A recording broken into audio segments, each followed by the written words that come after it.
کراچی میں تیزی سے بڑھتے ٹریفک حادثات شہریوں کی زندگی کو خطرے میں ڈال رہے ہیں۔ آج بھی دو مختلف حادثات نے دو قیمتی جانیں لے لی ہیں۔ مزید تفصیلات جانتے ہیں راشد انور کی اس رپورٹ میں۔ کراچی کی سڑکیں ایک بار پھر دو نوجوانوں کے خون سے رنگ گئیں۔ کشمیر روڈ پر تیز رفتار واٹر ٹینکر کی ٹکر سے 21 سالہ عبدالحی کی زندگی کا چراغ بجھا دیا۔ نوجوان موقع پر ہی دم توڑ گیا۔ لواحقین غم سے نڈال نظر آتے ہیں۔ جو حادثہ پیش آیا بہت افسوسناک خبر ہے۔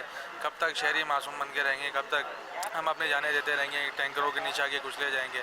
گورنمنٹ کو چاہیے، پولیس والوں کو چاہیے کہ اس پہ سخت سخت کارروائی کی جائے۔ اور یہ روز کے معاملات ہو گئے، آئے دن کی کہانی ہے۔ کوئی نہ کوئی ایک ٹاٹا ٹینکر یا بڑا ٹرالا کسی نہ کسی کو رون کے کچل کے روڈ پہ چلا جاتا ہے، گھر کے چراغ بجھ جاتے ہیں، کوئی کمانے والا ہوتا ہے، کوئی کیا ہوتا ہے۔ بس یہ ابھی گورنمنٹ کو چاہیے ان کے اوپر ابھی تھوڑا سا ہاتھ رکھے کہ اپنے ٹائم پہ یہ نکلے، اپنے ٹائم سے نہ نکلے۔ شہریوں کا کہنا ہے کہ روز روز یہ واٹر ٹینکر اور ڈمپر لوگوں کی جان لے رہے ہیں، کوئی پوچھنے والا نہیں۔ حکومت سخت قانون بنائے تاکہ ہمارے بچے محفوظ رہ سکیں۔ دوسری جانب سائیڈ ایریا کے علاقے حبیب بینک پل پر ٹرالی کی ٹکر سے 30 سالہ نوجوان ارسلان زندگی کی بازی ہار گیا۔ دونوں واقعات نے شہر میں خوف اور غصے کی لہر دوڑا دی ہے۔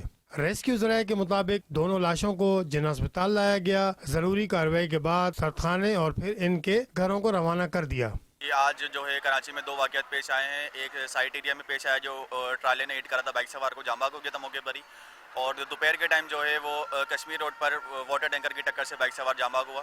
دونوں کی میتوں کو جناح اسپتال منتقل کرا تھا۔ ان کی کارروائی کے بعد جو ہے چھپا سردخانے منتقل کر دیا تھا۔ شہریوں نے حکام سے مطالبہ کیا ہے کہ ڈمپر، ٹرالے اور دیگر ہیوی گاڑیوں کے لیے سخت قانون بنائے جائیں تاکہ مستقبل میں قیمتی جانوں کا مزید ضیاع نہ ہو۔ حادثات روز کا معمول بن چکے ہیں، کوئی قانون نہیں ہے، کوئی پوچھنے والا نہیں ہے۔ زندگی کی بازیاں آ رہے ہیں، کوئی ایسا قانون لائعمل بنایا جائے تاکہ پھر کوئی نوجوان ان کا شکار نہ ہو سکے۔ کیمرہ مین آصف کے ساتھ راشد خان کو دیجیے اجازت۔ اللہ حافظ۔